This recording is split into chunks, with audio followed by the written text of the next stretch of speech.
I'm doing this podcast thing solo again, but this time I am joined by a guest. Very excited to welcome Caleb Franz, program manager of Young Voices, and very excited he's got his first book coming out. It's called The Conductor, the story of Reverend John Rankin, abolitionism's essential founding father. Caleb, thank you so much for joining the show. How are you doing today? I'm doing great, Jeff. How are you? I am very good. I was blessed enough to be able to read the first chapter of your book. That's right. And as Yeah. as a history nerd and somebody who just loves a really great story, man, I intrigued and I can't wait to finish it.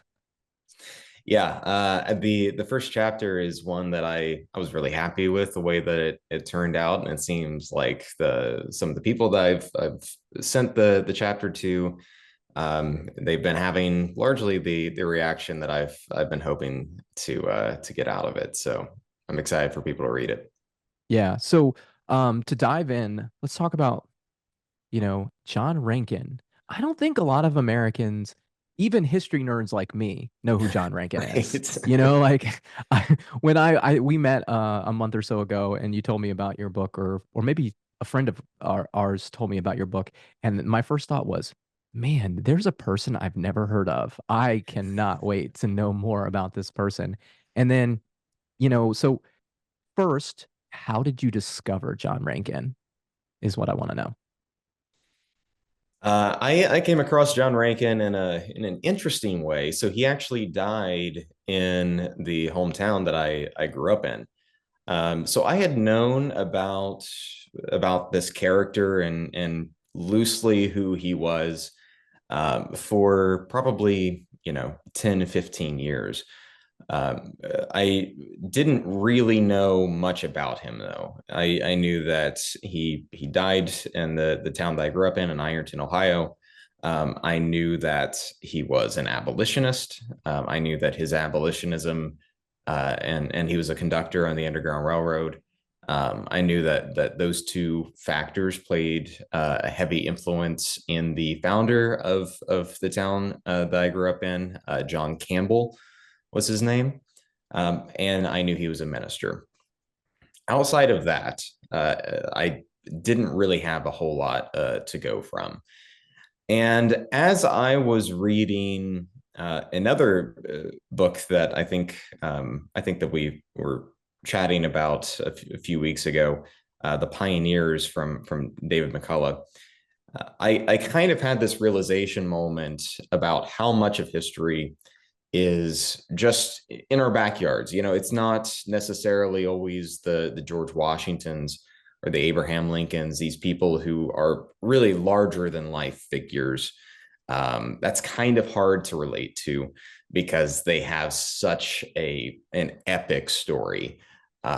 Most of American history is not like that. But there's those people are the exception. Most American history, there are people in our backyards who, most of us have never heard of these people, or they kind of fall through the cracks. Their stories are not well told, but they might be preserved in a local sense, but in a national sense, where if I mention it to anyone, they're immediately going to know who this person is. Um, that's largely what American history I kind of come to realize is made up of. And whenever I remember that while reading The Pioneers, I recognize that I have one of those characters quite literally in my backyard, by the name of John Rankin. And as I kind of did a deeper dive into this figure, I always wanted to write American history and kind of tell these stories, but trying to find who or what that story was something that took a while. And then whenever I remembered that John Rankin's story was out there and largely undiscovered, I knew that this was the one that needed to be told. I love that. And you're so right. Most of history is in our backyard. I Mhm. live, I mean, you live in Ohio. You've got John Rankin there. I did live in Ohio. I live in You did Kentucky live in Ohio. now. Sorry, you live in Kentucky now. There's history there too. Yes, I live in a lot of Northern overlap. Virginia. I live right. near the first Battle of Manassas, right? Mhm. So like history is literally in our backyard, and oftentimes we don't know it. And you make such a great point about the fact that um, the the people that we do hear about, they are the exception to the rule. And what they do is they facilitate the other people's stories that we don't hear. They facilitate that into action. In it because we are a government of the people, by the people, and for the people, as Lincoln famously said, as and it's the people that make the change. It's people like John Rankin, working independently for what is right, that kind of push the nation in the direction that needs to go and facilitate the change that needs to happen. Um, so you discover John Rankin. You decided that this is a story that needs to be told.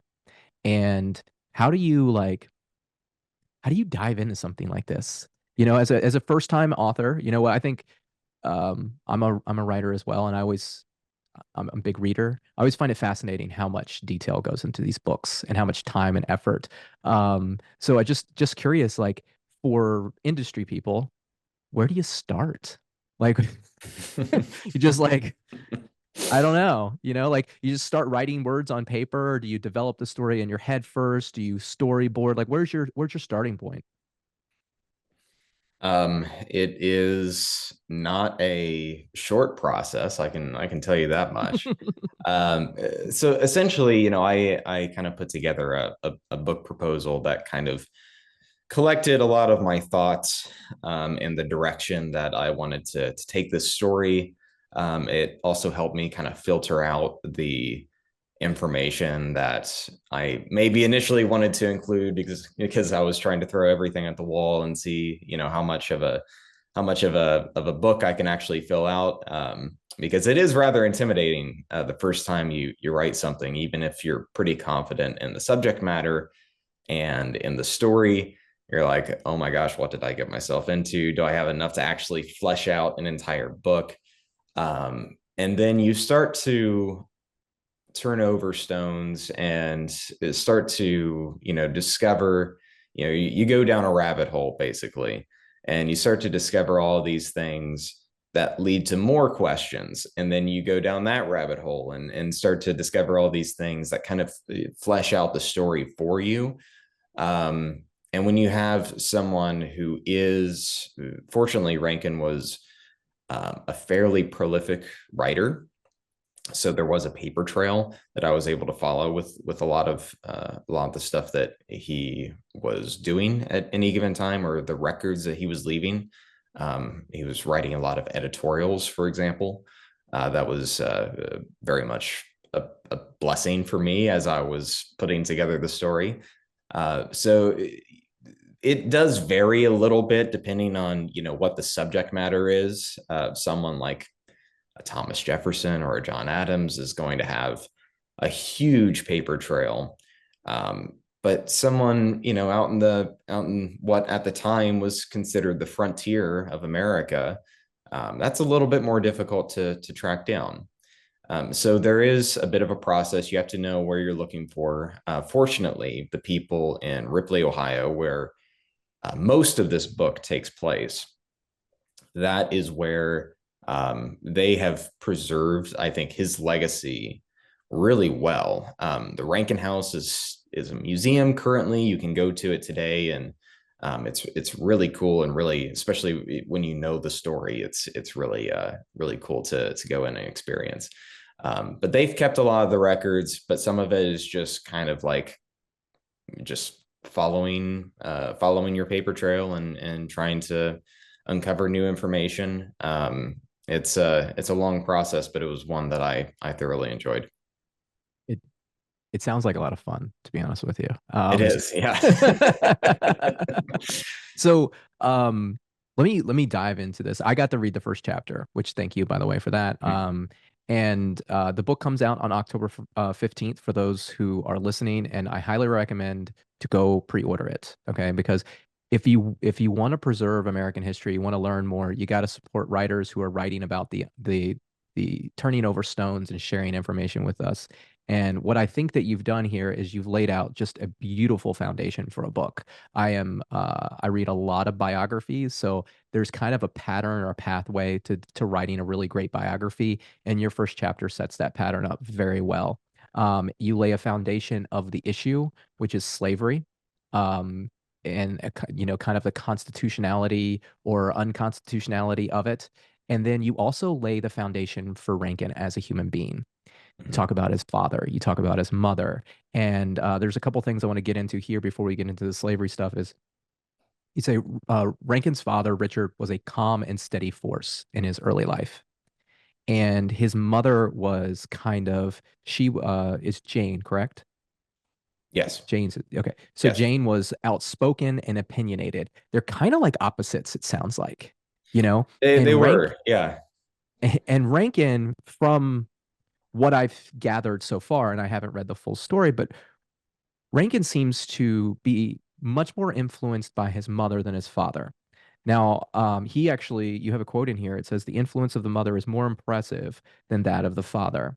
I would, he wrote that, Rankin wrote that. Yeah. I would disagree with him on that. But as an individual who was heavily influenced by his mother, I can see how he would have that perspective. And he was a man of strong faith, obviously a reverend, and he got that from his mother as well. Am I correct in that? His faith more predominantly came from Richard, his Oh, father, I'm sorry. Yes, that's which right. is what makes it kind of interesting because you see the steady hand. Rankin was a Presbyterian. He grew up in a Presbyterian household, a very like staunchly Calvinistic household, and there are like certain stereotypes that may come of that, especially on the American frontier. I was speaking with a friend of mine, and he was kind of taken aback a little bit by how much it seemed like Richard cared for his family and for John and all of the Rankin siblings. Because that's not a typical picture of a father figure in the Western frontier at the time. Most of the time, you have someone like an Abraham Lincoln who kind of paints his father as a little bit more stern or a little bit more harsh. Um, Richard wasn't like that at all. But what you were saying about Jane earlier, she had much more of an influence on his anti-slavery beliefs and convictions, whereas Richard played much more of a steady hand with his faith. Yeah, and Jane, his mother, is she kind of helped his education process, Mhm. correct? Yeah. Um, and so like you think about what he accomplished, what he did later, and you think of like all those different things, and they laid the foundation for his accomplishments, right? That steady, calm force was probably really important in dealing with such a hot topic issue. But at the same time, that passion and that outspokenness was needed at a time when people were afraid to talk about it. I believe in the first chapter, this is when he actually leaves. Mhm. He leaves where he is because he can't talk about the thing he wants to talk about. And he's like, this is really important. I need to do this thing. And I'm not gonna lie, I cried a little bit in the first chapter because the story of him leaving was so heart-wrenching. Yeah. Like they just follow along for a really period of time because they just don't want to because back then you might not see them ever again. Like when you're saying goodbye and you're moving from one state to another state at this time period, you might be saying goodbye for the last time. Yeah. It's so different than nowadays. Like we think like we send our kids off to school, we send them off to You can college. call They them, go you can text them. you can call them, you can text them, Yeah. you can zoom them, like you can see them again. But back in this time you couldn't. And like that conviction on his heart to follow this and separate himself from what he was comfortable with and the people that he loved, like really, man, it takes a strong individual to do that, doesn't it? Yeah, and it was I would say it was more than a conviction. He felt personally called from his understanding of his faith and his Presbyterian theology that he had. He truly felt called by God that this was the issue that he was meant to take up and he was meant to fight against. And this was kind of escalated after his brother died during the War of 1812. He was at the Battle of Horseshoe Bend under Andrew Jackson, actually, in Alabama. And it was an overwhelming victory for the American forces, but he was one of I think it was 47 casualties on the American side, 43 or 47. And that had a profound impact on not obviously Richard and Jane, but more specifically on John Rankin, who realized um, that this was the issue that he needed to take up after that. Yeah. So I want to kind of change gears here just a little bit. Let's go to the foundation of the debate, the slavery debate, really. Yeah. Yeah. Um, and so I can tell right away, very well researched. There's a lot of great information in just in this first chapter alone. And you talk about slave uprising, Gabriel's rebellion. You Mhm. talk about the Fugitive Slave Act of 1793. So why don't you, if you could, just for our listeners, like give them just a small foundation of like where this like divide starts. Yeah. Yeah. It's funny that you use that word specifically because whenever I first pitched the book, it was a little bit more broadly. It had Rankin as a main character, but it was a little more broadly about the divide between slavery and freedom in Ohio and Kentucky, and the rise of the abolitionists in the West. Rankin was kind of the predominant figure that my publisher kind of realized, like, we want a biography of this guy to go more into a deep dive of it. But that was the initial thesis that I had for it. And in the prologue for the book, I know that you had read the first chapter, but it does even more of a background and sort of setting, building, world building in the prologue, where it starts off with the Northwest Ordinance, Hmm. and this kind of sets the stage for the fight that we see leading all the way up into the Civil War. And it sets the stage specifically in Ripley, Ohio, where you have all of these fugitives fleeing slavery in the South, in Kentucky specifically, because the Ohio River, after the Northwest Ordinance was passed, created this essential barrier to freedom. And it was a signal that if you can get past this, then you're in a mad dash to Canada. But that was the first major hurdle to get over. And that kind of sets the stage that we see in Ripley, and sort of sets the stage for the conflict that we see. But this background with slavery, of course, you and I have spoken about this in the past. It was one that I wanted to really emphasize in the book, that slavery itself was a very corrosive system that affected more people than I think today we kind of appreciate. Slavery touched the lives of virtually everyone in the country, regardless of if you were in the North, regardless of if you were in the South, because it was a corrosive institution that attacked everyone's liberties. Obviously, the slaves, but also you have free blacks in the North. You have the abolitionists in both the North and the South. It threatened it threatened free speech. It threatened free press. All of these things that we sort of take for granted as civil liberties was having a direct assault as a result of slavery.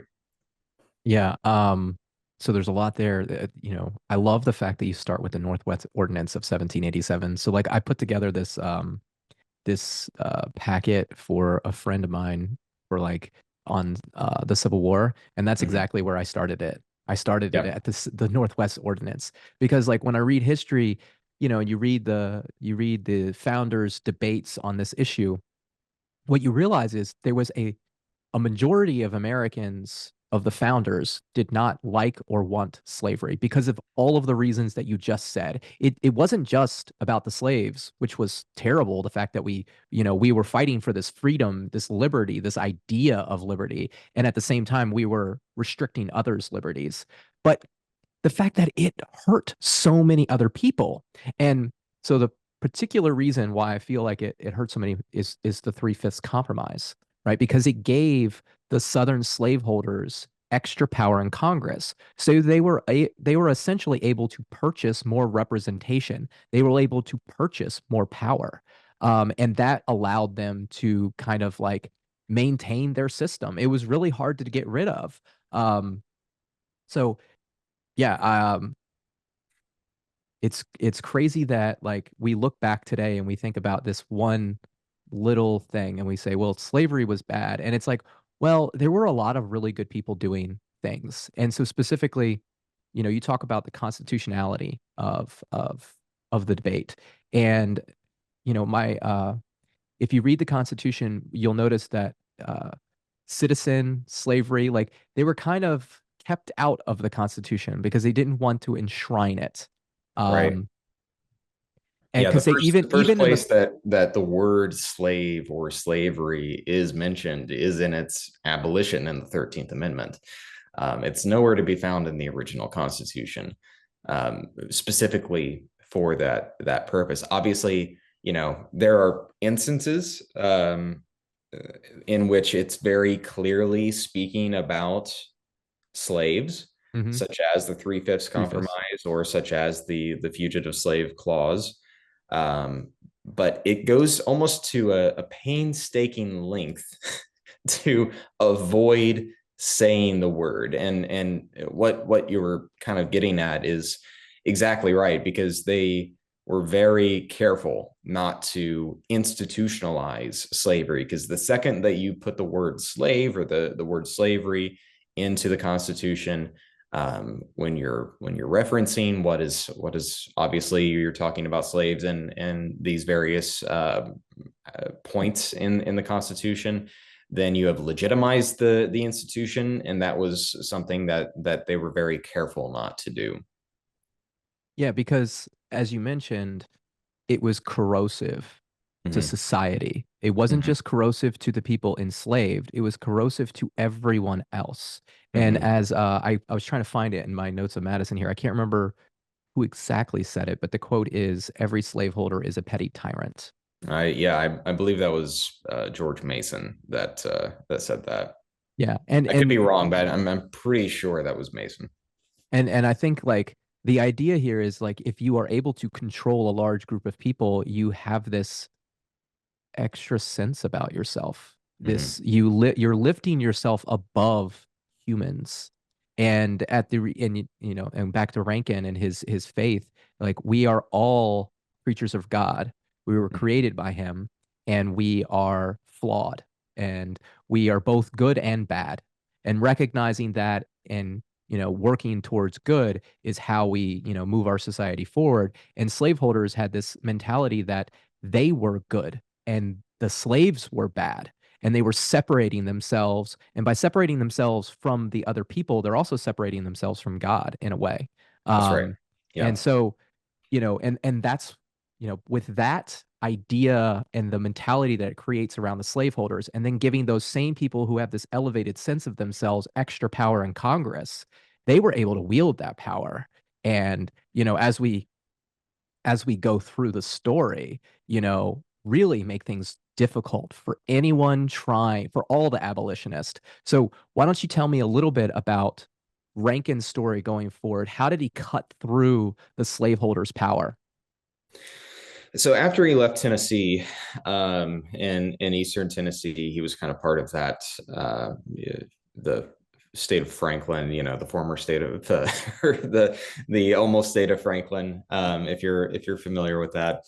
Um, but he moved up through Kentucky, and he actually stayed in Kentucky for longer than he expected. He liked it. He thought it was a very pleasant environment. He even wrote that if there were any place in the country where slavery was acceptable of to any degree, it would probably be in Kentucky. Now he says that not because he likes slavery in Kentucky or that he's excusing slavery in Kentucky, but more to highlight just how depraved it is everywhere else. That's in Kentucky. It's a very, I guess, mild version of it compared to that of the Deep South. What year are we talking about right now? This Just is for the this is around. So he left in uh, 1816, 1817. So for about 4 years between 1817 and 1822, he's staying around Kentucky. And one of the reasons why he liked Kentucky so much was because there was such a strong abolitionist presence in the region at the time. He actually kind of became a minister of a church in the bluegrass region that helped kind of found the state's first abolition society. So he was intrinsically tied into all of these initial forces throughout this part of the country, with the anti-slavery movement.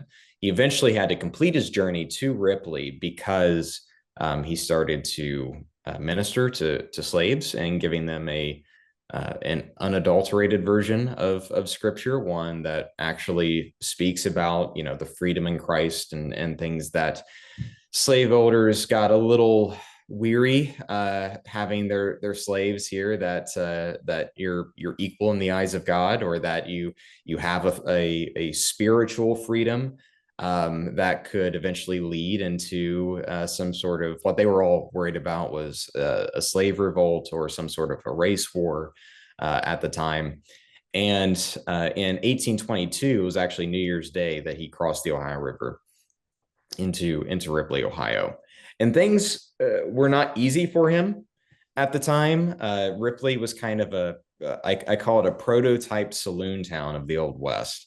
It was it was full of shootouts and brawls, and certainly not easier by any stretch of the imagination, but at least he was on free soil. And that was something that he could take solace in.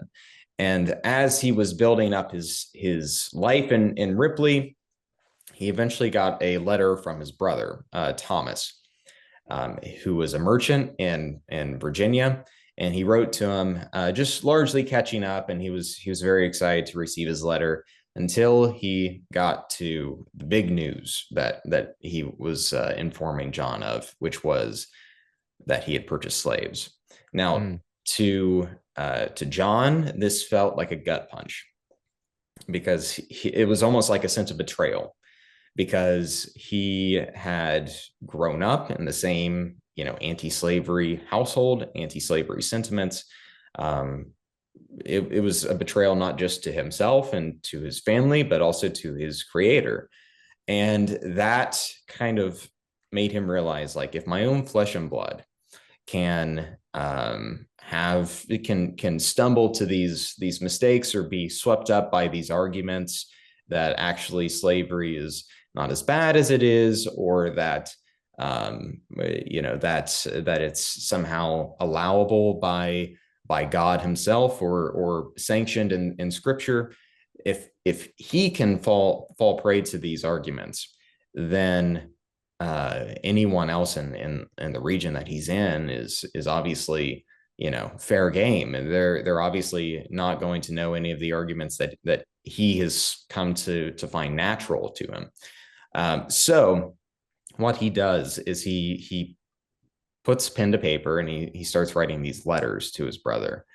Um, he doesn't send the letters to him directly, but rather he has them published in Mm. the local paper in Ripley, the Castigator, and he has that paper sent to him. So that way he's kind of taking out two birds with one stone. He's sending the letters to his brother, but also he's having the arguments made in a public forum.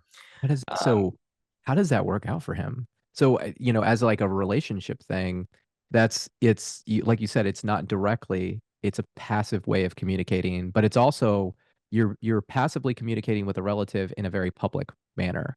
Um, that someone might feel attacked in that aspects. Is that what happens here, or I think I think whenever, because John didn't really give him the chance to reply, he just kind of started churning out letters and didn't turn off the faucet until he was done.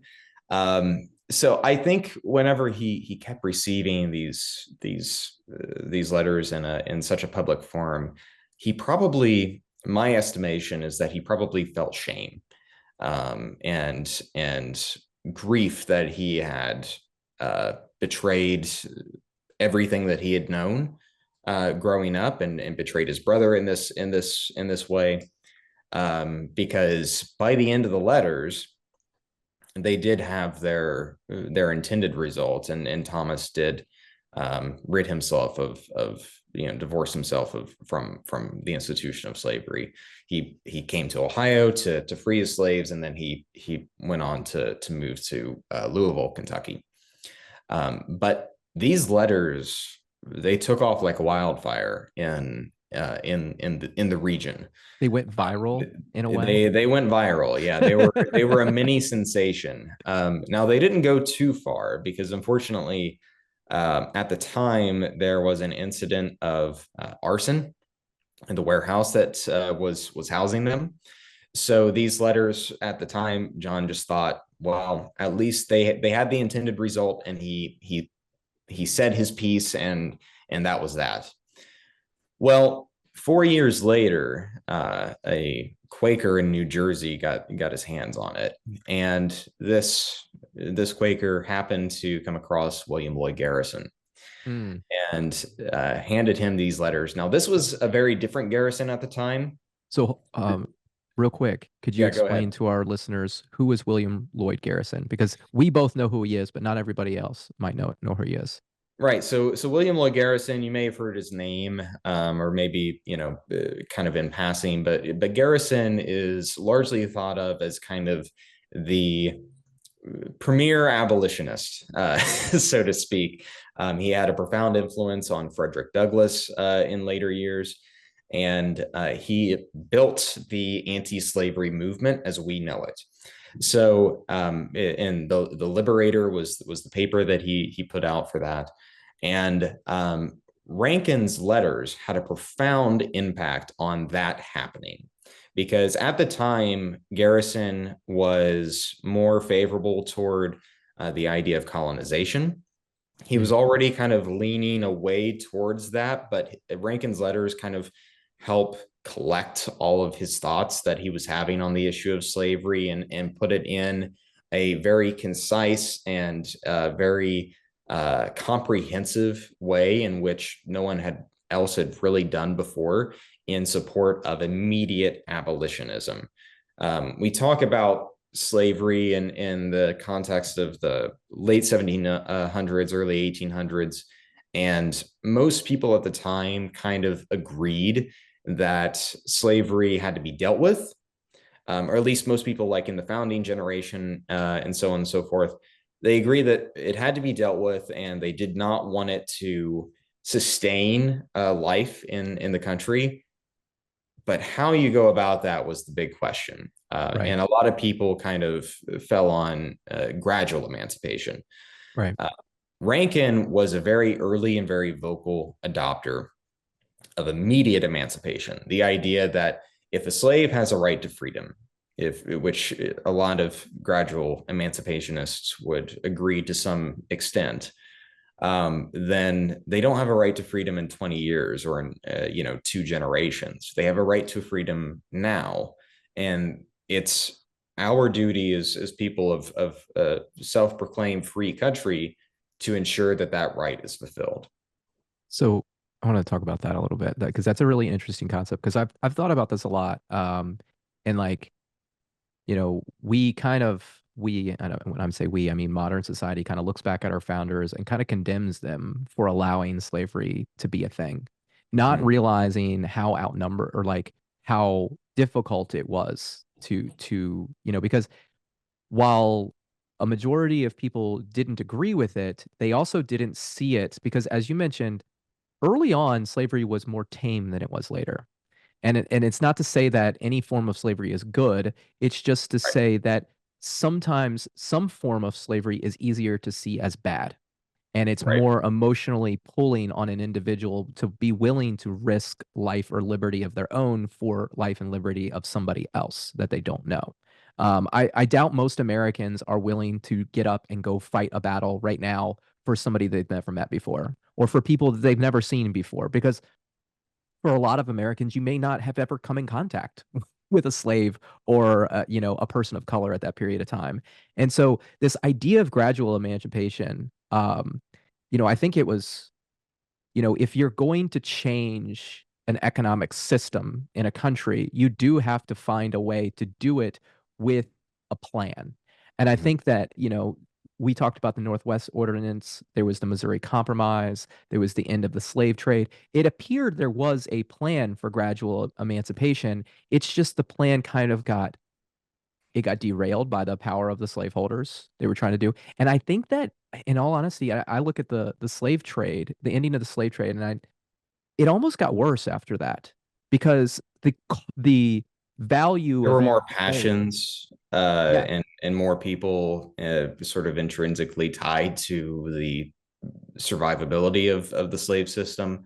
What you were mentioning about slavery during the founding era, about why didn't they end it? Well, they certainly tried to. It wasn't an institution that went down quietly.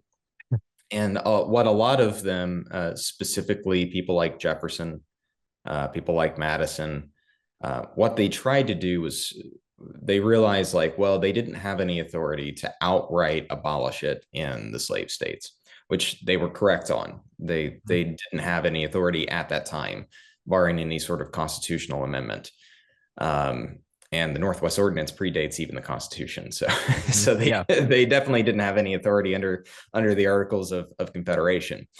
Um, but what they thought would work, and I am inclined to agree to some extent that they were probably on the right track, was that they wanted to quarantine slavery to Hmm. those original states, to your Georgia, South Carolina, North Carolina, Virginia, and then prevent its spread anywhere else.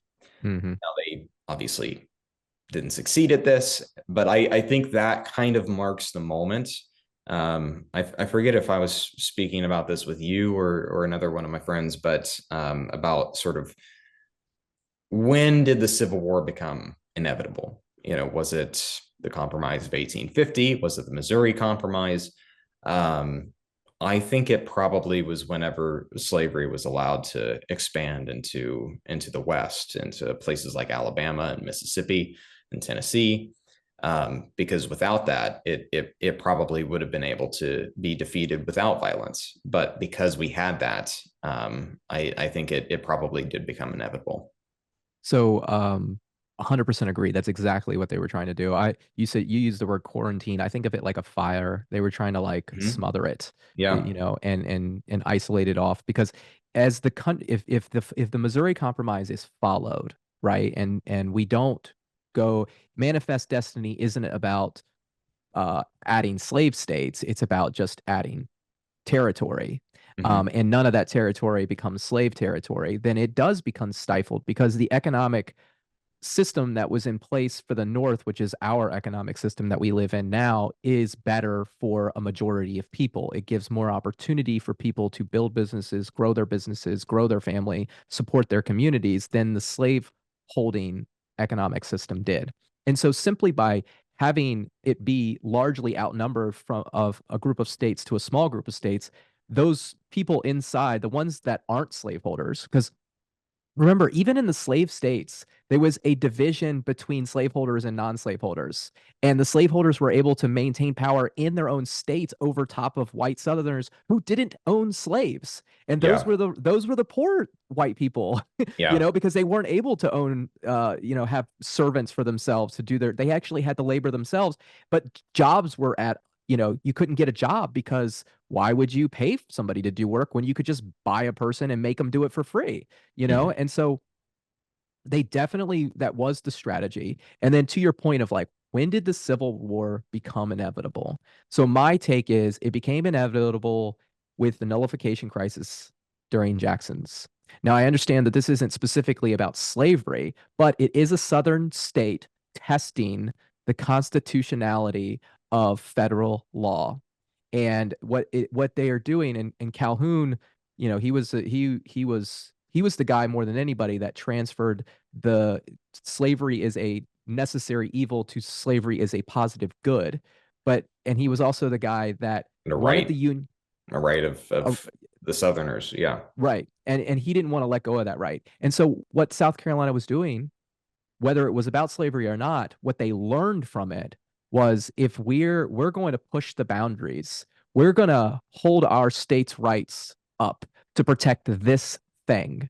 Mhm. And then they started to challenge that afterwards because they were unsuccessful in a way by getting their way. But Congress did go back and change the because it was about the tariffs, right? It was Yep. about the tariffs, and they did kind of win in that aspect.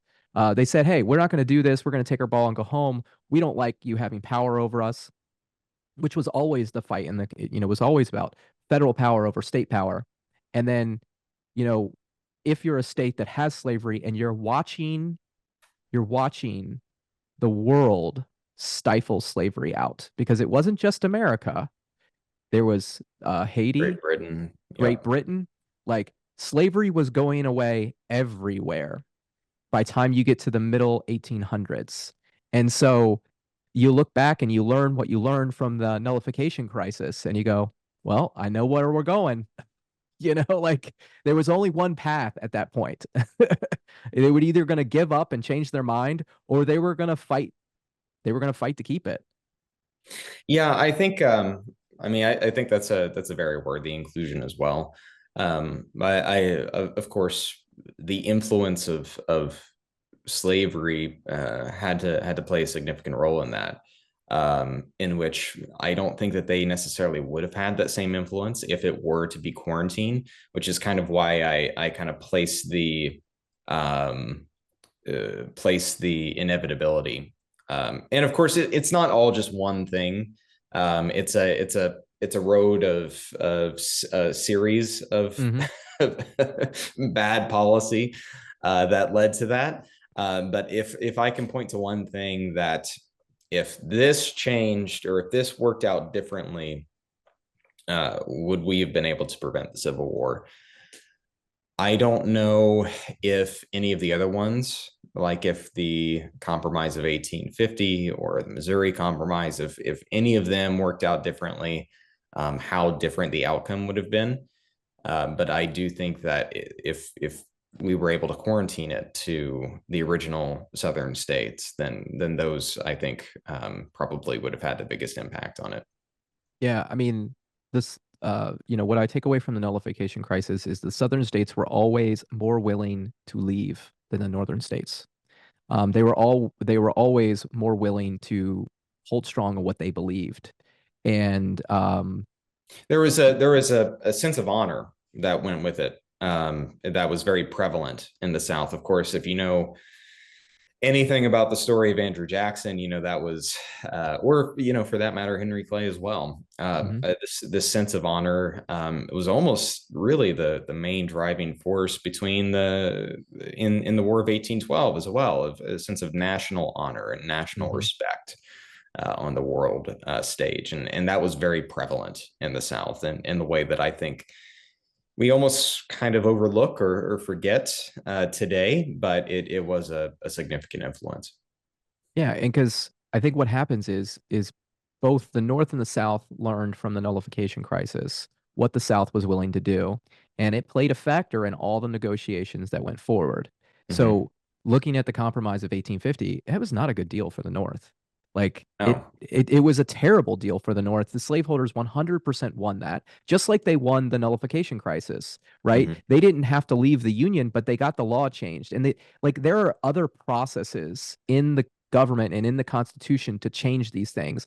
But slaveholders were constantly short-sighted and unwilling to follow the process. What they wanted is they wanted what they wanted, and they wanted it now, and they were willing to do it at any cost necessary. And that's kind of, I that's a problem, obviously. When you're not dealing with a group of people that are following the rules honorably. You mentioned honor, this idea of national honor and Southern Right. honor, but they had a little bit less than they like to admit.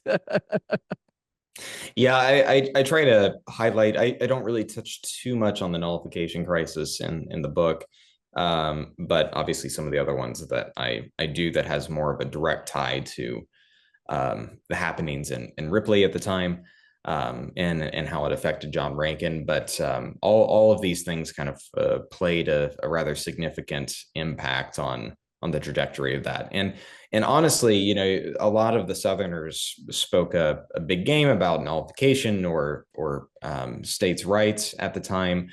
But that really wasn't what they cared about. What they really cared about was the preservation of slavery, because as soon as slavery was threatened by the rights of the northern states, then they were very quick to throw that out the window. As soon as northern states started to threaten nullification after the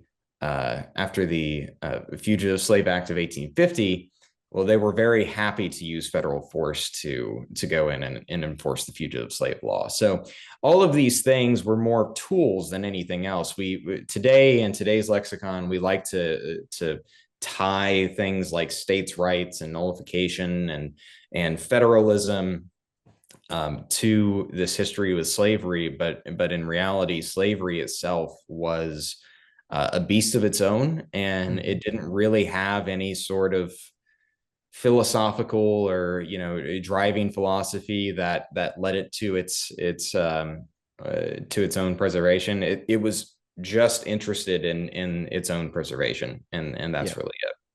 Yeah, I mean, you hit the nail on the head. I love that analysis of it because it was never really about states' rights. And No. like I hear that from people now. And like when I hear that, I go, well, you need to go back and read a little bit deeper, because yes, there was an argument that it was the states' rights to preserve, but like just like you said, It was a when tool. slavery was threatened or the Northern's rights were concerned, states' rights didn't matter, right? Right. Like the whole idea of James Polk usurping Congress's power and instigating a war with Mexico. Like, Right. where's your states' rights argument, Southern slaveholders? Now, to be fair, Calhoun was actually, because Calhoun was this I can't remember if it's during Tyler's administration or Polk's administration, but Calhoun is in there and it was bringing Texas into the Union or annexing Texas, and Calhoun ends up as I believe Secretary of State and um, is handling this after Abel Upshur dies in the explosion of the Moniker. Right. And Calhoun, because he has this very principled idea of what Republican government should be and the checks and balances of Madison, and very, very smart man. And he was kind of against bringing annexing Texas through the measures that Tyler wanted to do, which was what did they a joint resolution. And it was basically about using minority power for their ends and in using the minority power of the federal government for the ends. It completely usurped the state's power. It completely usurped like the people's power, and it put the decision in the hands of a few people. And he did this, I think, because he cared about slavery more than he cared about his principles, which is disappointing. But it shows you what they were willing to do, and it shows you that because a lot of people will look at Lincoln and he gets we've had conversations with people that really don't like Sure. Lincoln, Yeah. and like I just think I think those perspectives are a little short-sighted. It's like if you read all the things that happened before Lincoln became president, you can kind of understand why Lincoln did the things that he did because the North was consistently capitulating to the South, and the problem kept on getting worse and worse and worse, not just for the northern states, but for the southern people, right? Like they didn't a lot of them did not want slavery either. And it's a thing, right? It's like You know, you have to understand that people mask what they really believe in order to, achieve their goals sometimes. And I think that's kind of what the Southerners were doing with their argument. Yeah, I think I think it really comes down to, yeah, there's the whole discussion about what the Civil War was really about, and things like that. And that's a whole podcast episode by itself, But I think really what kind of encompasses both of them is that the secessionists, the Southerners, were very quick to reject the ideas of the Declaration of Independence, reject Jefferson. They kind of looked at him as a traitor to the South, because he had written about human equality. Because he actually insisted that no, he was actually talking about all people being created equal, and it wasn't just the white slaveholding class being equal. And that really ruffled their feathers. And in the contrast, people like Lincoln and people who kind of took up the eventually took up the abolitionist cause. Obviously, Lincoln was not an abolitionist really until he ended until Until he was slavery. an abolitionist. Yeah, Yeah. until he was an abolitionist. But what's important is that he saw slavery as a threat to the Union, and that kind of helps us understand his perspective on the issue. About talking about how his first priority is to preserve the Union. Well, he was looking at that through the lens of slavery as the biggest threat to the Union at the same Mm. time, and from that he essentially weaponized the words of the founders and the words of the Declaration to wield that as a tool to fight against slavery. And I think that kind of brings that whole idea full picture. And I think it does a really good job at kind of understanding the connection between the founders and the 13th Amendment, because they are connected, because you can't have one without the other. No, I agree. And I don't, our founders left those words for us for a reason. And Mm-hmm. Lincoln understood that and he used Mm-hmm. those words. And that's That's exactly why, right. Yeah. and because like we talked about already, the founders didn't really want slavery. It was something that was forced upon them and they had to deal with. And really difficult problems are hard to solve and they take time to solve. Now, But granted, the founders had a variety of different ideas or opinions right, about like the how to specifics of what that looked like, but there was a pretty large consensus, at least among the ones that we think of whenever you mention the founders. You're not right. thinking of a lot of the people from like South Carolina or Georgia. You're thinking of the Virginia dynasty. You're thinking of people in Massachusetts, the Yep. ones that have gone on to become household names. Those people were by and large, well, first of all, they were the ones who had a profound amount of influence, but they were by and large anti-slavery to some extent. Yeah. So let's transition back to Rankin a little bit here. Mhm. After writing the book, I mean, you must feel like you kind of like lived through his life, I imagine, because that's kind of what I feel like when I read stories after stories of people. So um would you mind sharing with our audience, like, if there's one story that you could highlight of John Rankin as the man, Oh man, like what would you, or if you can't think of one, just, it doesn't have to be the story, right? But if you yeah. could just share one quick story with us, it doesn't even have to be in the book. If it's in the book, that's great. Just more people to dive into it. But I just love to know a little bit more about him. Um, Gosh, that's tough. There are so many really good stories. I was really fortunate to be able to find someone who has, I mean, just like from beginning to end, just a really captivating life. There is, I think, one story that really sticks out to me. And that is, well, there are several, but this one I is coming to mind currently, so I'm going to mention it. um, in 1841, He had been all throughout the 30s, 1830s, he had been mobbed. He had been, he had eggs thrown at him. He had rocks thrown at him. He had to eventually start parking his horse on the other end of town, so that way anti-abolitionist mobs wouldn't bob the tail or shave its mane off. Really like cruel stuff that was happening to him. And he was starting to get bounties on his head from Kentucky slaveholders.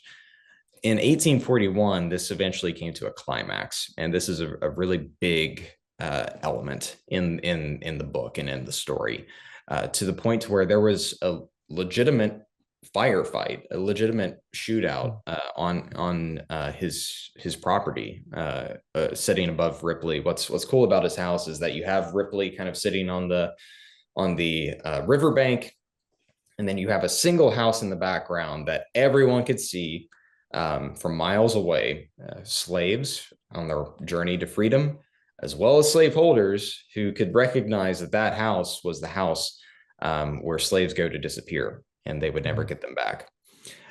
So you have all of these growing tensions happening, and you have these bounties on his head, and this shootout happens. And it was a real turning point for Rankin in his life, because this battle on his property kind of took the scales off of his eyes about what the slave holding powers, what they were willing to do to preserve the institution of slavery. And he makes a great editorial after it. Literally the day after, he picks up his pen and he writes this just impassioned warning to the slaveholders, because nobody died on his property of his family. I believe one person did get shot, but it wasn't anyone in his family, so they all survived. And he picked up his pen and he wrote this really impassioned warning saying, "I see it just as much of my duty to shoot the would-be midnight assassin as much as it is my duty to pray. So I'm warning you now, if anyone tries to come up here and tries to execute what they tried to just the other night, they will be met with force and they will be met with violence. And anytime that anyone questioned whether or not, because Rankin was a fairly peaceful guy, he didn't believe in violence, but this was kind of a turning point for him.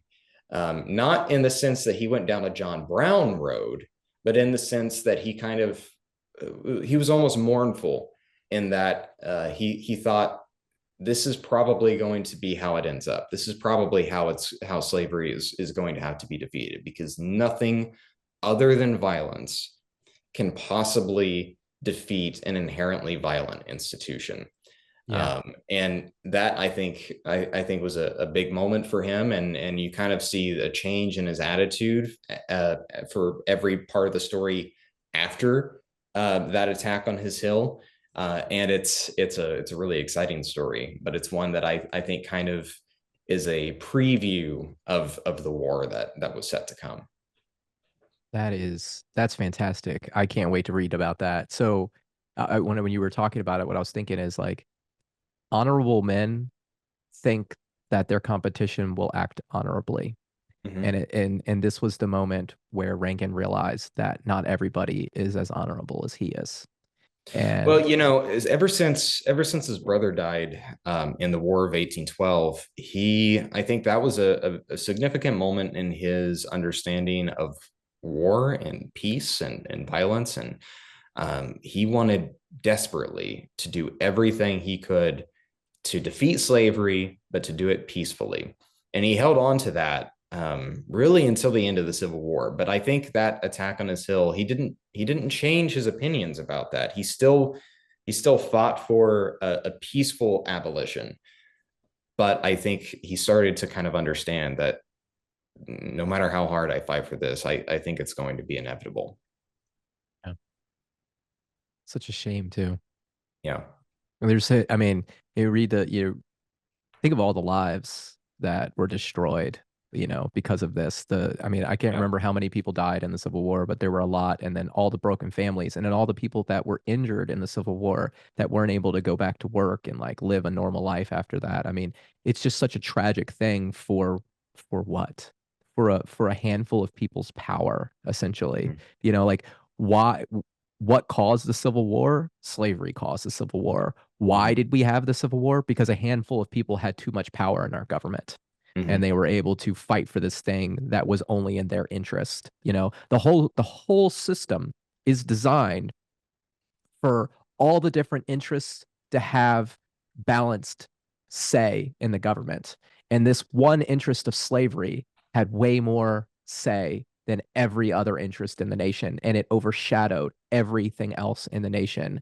And it led us to war. It was tragic. Yeah, Rankin was um, very mournful over the fact that it had to result in that. He writes about that in his autobiography.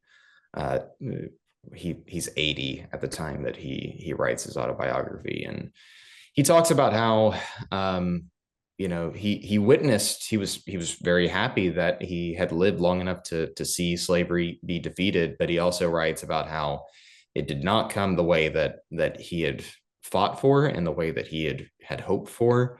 And he took a little East Coast tour after the Civil War, and he stopped by Gettysburg and saw all the lives that were Mm. lost on that, and that had a really profound impact on sort of his understanding. And I think it probably reinforced how cruel of a system slavery was, and how it needed to be defeated. And this war kind of demonstrates how violent it can truly be. So, where does his story end? What year did he die? He lived a surprisingly long time. He lived until he was 93. So it Oh, was 1886 when he died. 1886. So he got to live through, he got to see his work come to fruition Yes, and yes, he does. get His past life's accomplishment. his life's accomplishment. What did he, so I'm very curious, and I don't know if you touch about this in the book or not. What did he think about how he handled Reconstruction? Um, he doesn't have a whole lot to say after. I think he's pretty He's old at exhausted. that point, right? Yeah, he's getting pretty old by that point. He's pretty exhausted by the time the Civil War ends. However, there was a lot of information that I can confidently say is entirely new information that's in the book that is centered around the Civil War period, about his thoughts and his activities during the Civil War. That was one thing that was a big question mark for me going into the book, because a lot of the research that had been done on him previously basically kind of ended right around the time the Civil War started. For the most part, there was some stuff, but a lot of the stuff that I was interested in looking for was not there. Hmm. So I was able to find a lot of really good stuff that he was able to to say and wrote about, and a lot of his activities there. But at this is the final chapter kind of ends at the conclusion of the Civil War before it gets into the epilogue. And that final chapter, you kind of see him. He writes this huge editorial on the front page of the Ripley Bee, which is the local paper at the time, and he kind of talks about what next steps look like, and he talks about universal suffrage and ensuring that this is not the end, but the beginning of the fulfillment of that promise and the declaration of having all men be treated equally as they are created. That makes me want to read the book more. There's new information. New information is There is always the best the information. there's a handful of places that in chapter 8 there's a few things I was able to uncover that I know that no one else has written about really. Chapter 10 focuses on that, and then the epilogue specifically. The epilogue is kind of where it was more sentimental for me because that's where I kind of get to go into where he approaches my hometown and Mm. kind of lives out his final days there. And that I know for a fact no one else has touched on some of the stuff that's in that epilogue. So I'm very excited for people to dig into it. That is fantastic. So, I really appreciate you joining the show. I mean, this was great. I mean, anybody that knows me knows I love to nerd out on history. I love a great story, and this sounds like a great story. Yeah. Before we go, I'm gonna ask you one more question, but I want to read this to our readers because if you're listening, I want you to go buy this book. Okay, I want you to go to buy the book. If you, a lot of my listeners live locally to me. If you buy this book in October, I will read it with you. We will read it together. We will have conversations. I do book talks right now on founders at a local brewery. I'll put on a book talk for this one as well, so we can kind of talk it through, so you can ask questions. I just think, this time period is such an important time period for people to understand going forward in our nation. And I just want to encourage people to go out there and buy it. Let me read this real quick before we get out of here. Rankin wrote later. This is the last few sentences of the first chapter. I Mhm. felt, and he's talking about he's leaving. He's leaving his parents, like I mentioned earlier. I felt we were to meet no more on this earth. Together, they rode for miles in silence, looking straight ahead, holding back their tears as they delayed the inevitable. And man, I wrote down here, I wrote on my notes, I wrote nice emotional pull because, and there's a little wet spot from a tear that dropped down on here. Because when I'm reading this, all I can think about is like one of my grown children Yeah. leaving for this thing that is bigger than them. And just, man, the fear, the sadness, like all of these really difficult emotions must have been going through these people at that period of time. But they felt like it was something they had to do. Like you said, he was called by God, you Hmm. know, to this moment. And I think we are all called by God to do something. We Hmm. don't necessarily always know what it is. And he wrote his plan out, and it's such a great story. I can't wait to finish reading it. Yeah, I think that really highlights that section you just read.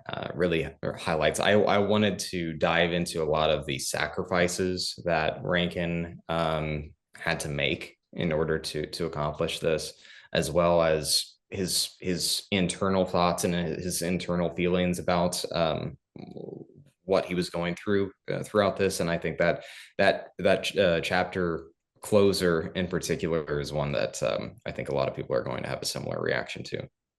Yeah, it was fantastic. So thank you so much for joining the show today. For our audience listeners, remember The Conductor, the story of Reverend John Rankin, abolitionism's essential founding father, comes out on October 15th. You can purchase it now. You can pre-order it, and it will be delivered to you the day that it comes out, and you can get a jump start on reading it. You might not be able to finish it before me, but that's okay. We'll read it together. We'll have a book talk. And as always, peace and love.